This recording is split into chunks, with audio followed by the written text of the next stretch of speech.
Bonjour, voici les actualités info bref de ce jeudi 20 avril. Plusieurs services aux citoyens pourraient être perturbés par la grève des 155 000 fonctionnaires fédéraux qui a été déclenchée mercredi. Alors voici les services et programmes qui pourraient être affectés, les principaux en tout cas. Le traitement de certaines déclarations de revenus et de prestations, en particulier celles produites en format papier. La majorité des demandes de passeport, sauf celles liées à une situation d'urgence ou d'ordre humanitaire. Le programme de travailleurs étrangers temporaires, la subvention canadienne pour l'épargne études et la délivrance de permis d'exportation et d'importation.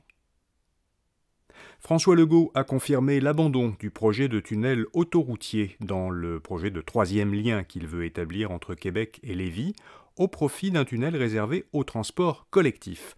Le Premier ministre a indiqué que les impacts du télétravail sont énormes et que les changements importants observés sur les habitudes de déplacement des automobilistes vont probablement perdurer.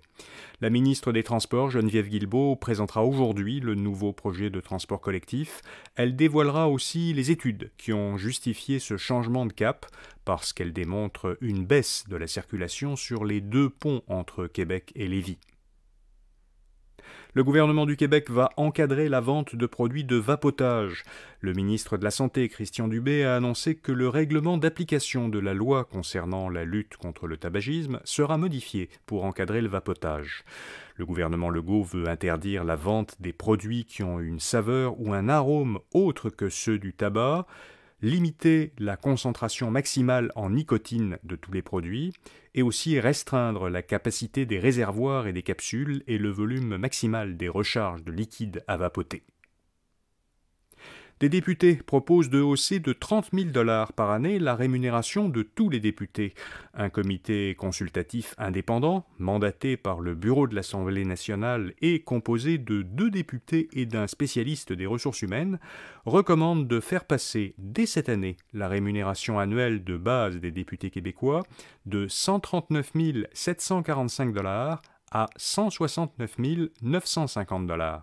Ces montants incluent leur allocation de dépenses de 38 184 $.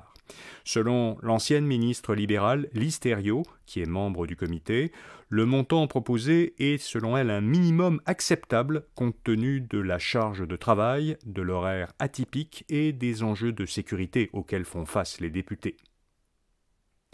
Et puis aux États-Unis, la Cour suprême a prolongé jusqu'à vendredi la suspension d'une décision qui limitait l'accès à la pilule abortive. Un juge fédéral du Texas avait retiré, il y a 2 semaines, l'autorisation de vente de médicaments. Pour contrer cette décision, le gouvernement fédéral avait saisi une cour d'appel. La cour d'appel a décidé que le médicament resterait autorisé, mais en a limité l'accès. Alors, insatisfait, le gouvernement fédéral a saisi la semaine dernière la Cour suprême. Les juges de la Cour suprême se donnent 2 jours de plus pour examiner la question. Voilà, vous savez l'essentiel. À demain matin pour d'autres actualités info bref. Bonne journée.